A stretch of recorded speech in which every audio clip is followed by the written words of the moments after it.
Sebelum kita mulai, aku mau kasih catatan dulu ya. Kali ini kita nggak bermaksud untuk membenarkan atau mendukung rokok ilegal. Rokok ilegal itu tetap salah di mata hukum. Dan memang merugikan negara. Tapi di sini ya, kita nggak bahas siapa yang salah. Kita lebih menekankan kenapa kesalahan itu terus-terusan terjadi. Karena ya, kadang yang ilegal itu bukan sekedar perbuatan, tapi keadaan yang lahir dari sistem yang gagal.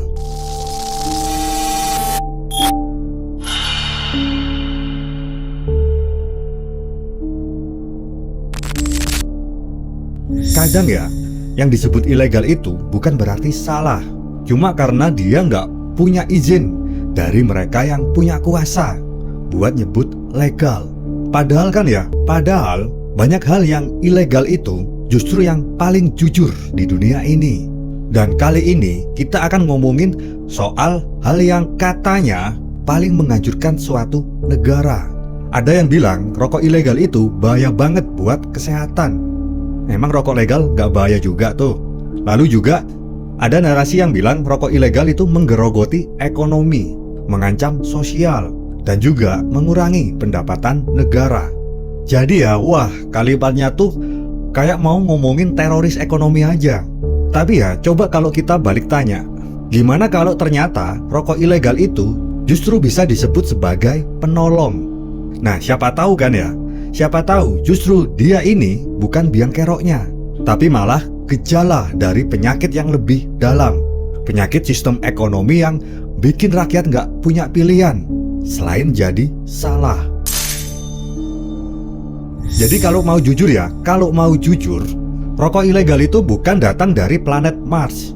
Mereka ini lahir dari rahim yang sama dengan rokok legal, dari tembakau rakyat, dari pabrik-pabrik kecil, dan dari tenaga kerja lokal. Bedanya sih cuma satu. Yang satu dikasih karpet merah, dan yang satunya lagi dikejar-kejar aparat.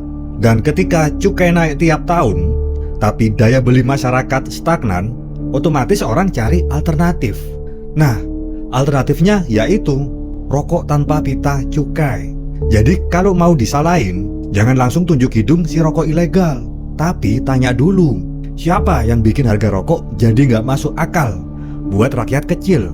Rokok ilegal itu bukan penjatuh utama kok, tapi ya dia itu semacam efek samping kapitalisme tembakau versi pemerintah.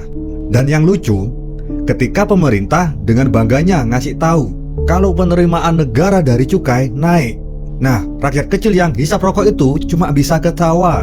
Karena bagi mereka yang naik itu bukan kesejahteraan mereka, tapi beban hidupnya. Coba kita lihat dari sisi lain. Banyak pabrik rumahan rokok ilegal justru menyerap tenaga kerja lokal, terutama di daerah yang industrinya mati suri. Mereka tetap memutar roda ekonomi kok. Petani tembakau tetap panen, tukang linting tetap kerja, warung tetap laku. Jadi kalau dibilang menghancurkan ekonomi, ya kita tanya balik, ekonomi siapa dulu nih yang dimaksud? Ekonomi negara besar yang kehilangan cukai? Iya, tapi ekonomi rakyat kecil yang butuh makan hari ini justru diselamatkan. Dan ironinya, suatu negara sering memakai narasi ini sebagai penyelamatan ekonomi nasional. Padahal yang diselamatkan itu cuma korporasi besar dan APBN. Sementara rakyat yang di bawah tetap hidup dari industri yang disebut ilegal. Jadi mungkin kita perlu jujur, rokok ilegal itu bukan pencuri. Dia cuma rakyat yang nggak diundang ke pesta cukai. Nah, kamu tahu kan rasanya nggak diundang ke pesta, tapi tetap datang? Ya, itu dia. Itu rokok ilegal. Dia nggak punya tiket, tapi dia lapar. Dan dalam dunia yang perutnya kosong, legalitas nggak akan pernah bisa ngenyangin. Ketika ada yang bilang, solusinya adalah semua harus legal, supaya bisa bayar pajak. Itu terdengar manis bos, karena realitanya nggak semanis itu. Begitu rokok ilegal disuruh legalisasi, mereka harus bayar cukai, izin, lisensi, standar produksi, dan sebagainya. Nah, artinya pabrik kecil yang tadinya hidup mandiri bakal mati. Iya, mati karena dilindas pabrik besar yang punya modal besar. Legalitas dalam sistem ekonomi kayak gini bukan soal adil, tapi soal siapa yang mampu bayar tiket masuk ke arena bisnis. Yang nggak kuat bayar disingkirin. Yang nggak sanggup ikut aturan main kapitalisme dicap sebagai perusak negara. Jadi ketika kita bilang, ayo semua jadi legal biar bisa berkontribusi ke negara, yang terjadi malah pemusnahan ekonomi rakyat kecil. Karena legalnya itu legal bagi siapa? Untuk siapa? Dan yang paling penting, apa jadinya kalau satu-satunya cara rakyat kecil bertahan hidup adalah dengan melanggar hukum yang dibuat tanpa melibatkan mereka? Mereka siapa? Yaitu mereka para rakyat kecil. Suatu negara ngomong soal kehilangan 97,8 triliun karena rokok ilegal. Tapi diam aja ketika anggaran proyek bodong yang nilainya lebih besar. Cukai rokok memang sumber utama APBN non-migas. Tapi jangan lupa, itu datang dari kantong rakyat juga. Jadi ketika rakyat cari jalan pintas lewat rokok ilegal, sebenarnya itu mereka cuma sedang mengambil kembali sebagian dari uangnya sendiri. Kamu boleh sebut itu curang, tapi di negara yang pajaknya aja dipakai buat foya-foya pejabat, kadang kecurangan rakyat itu terasa kayak bentuk keadilan kecil. Ini ironi banget kan ya? Yang nyolong kecil dihukum besar, yang nyolong besar disambut di talk show, podcast, dan dikasih jabatan baru.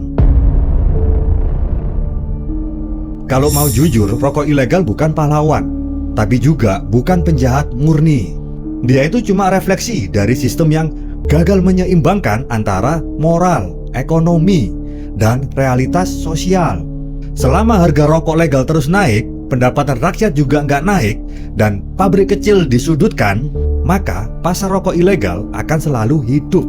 Karena di sana ada ruang napas bagi mereka yang tersingkir dari ekonomi formal. Jadi kalau ada yang bilang, rokok ilegal menghancurkan suatu negara, mungkin jawabannya bisa begini. Mungkin negara itu udah hancur duluan, dan rokok ilegal cuma bantu rakyat tetap bertahan di reruntuhannya. Dan lucunya, dalam reruntuhan itu, yang masih bisa ketawa cuma mereka yang gelinting rokok sendiri. Karena setidaknya, mereka nggak perlu nunggu pita cukai buat sekedar ngerasa hidupnya legal. Rokok ilegal bukan penyelamat, tapi kadang cuma dia yang masih mau ngasih kerjaan tanpa tanya SPT, izin usaha, atau siapa partai yang kamu pilih. Dia mungkin salah di mata hukum, tapi kadang yang salah itu justru satu-satunya yang masih manusiawi. Dan kalau memang legalitas adalah ukuran moral suatu bangsa, mungkin bangsa tersebut sudah lama kehilangan akalnya. Tapi ingat ya, rokok ilegal tetap salah, tetap melanggar hukum. Yang harus kita pikirkan bukan bagaimana membenarkannya, tapi bagaimana membuat rakyat nggak perlu lagi hidup dari kesalahan yang diciptakan oleh sistemnya sendiri. Aku Berio WB.